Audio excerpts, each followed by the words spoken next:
یہ ایک عشق کا ایک امتحان بھی ہے بہت بڑا. تو سیدنا صدیق اکبر اس امتحان میں رضی اللہ تعالیٰ عنہ کس طرح نظر آتے ہیں؟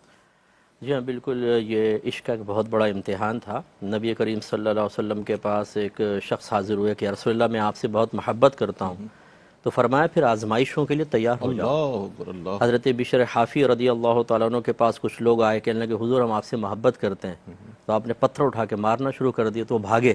فرمایا یہ کیسا تمہارا دعویٰ تھا؟ اگر مجھ سے محبت ہے تو میری طرف سے آنے والی تکلیف پہ صبر بھی کرو. تو یہ سمجھا دیا کہ ہم کھانے پینے کے معاملے میں تو بڑی ہماری محبت عروج پر ہوتی ہے، اور جب نبی کریم کی اطاعت کا معاملہ ہوتا ہے، دین کے لیے تکالیف اٹھانے کا ہوتا ہے، اپنے نفسانی خواہشات قربان کرنا، اپنے ذاتی مفادات کو پس پش ڈال کر دینی مفادات کو فوقیت دینے کی باری آتی ہے، تو اس وقت ہم تھوڑا سا نگاہیں چرانے کی کوشش کرتے ہیں.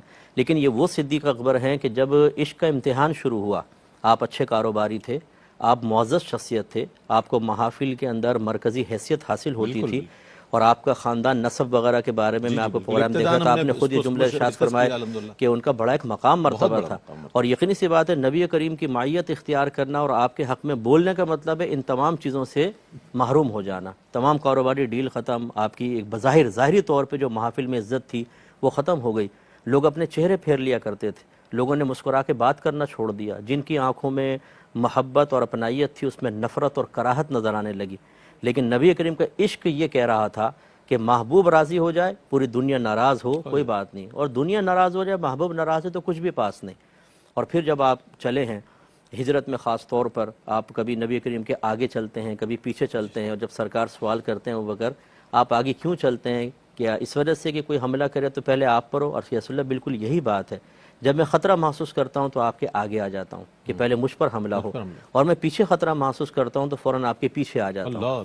تو یہ عشق اور محبت ایک امتحان لے رہی ہے. محبوب کو چوٹ نہیں لگنی چاہیے، پہلے میں ختم ہو جاؤں پھر اس کے بعد. اگر آپ غور کریں کہ اگر صدیق اکبر کو کچھ ہوتا، آپ فرض کر لیں اس کے بعد نبی کریم پر ہی حملہ ہوتا تو وہ آپ کے بعد تو پھر ہونا ہی تھا، لیکن میرے سامنے کیوں؟ میرے سامنے کیوں؟ محبت اور پیار اس بات کا تقاضا عالم کرتا ہے، جان ساری کا عالم. اور پھر جب یہ غار ثور کا مسئلہ دیکھیں، آج بھی آپ دیکھیں وہاں پہ جن کو ہائٹ فوبیا وہ چڑھ نہیں پاتے، حالانکہ راستہ اچھا بنا دیا گیا ہے. لیکن جب اس پہاڑ کے پاس پہنچے ہیں تو صدیق اکبر رات کا اندھیرا ہے، اجالا نہیں ہے، اور کہتے ہیں رسول اللہ میرے کندھے پہ سوار ہو جائے میں آپ کو لے کے چلتا ہوں. اللہ اللہ.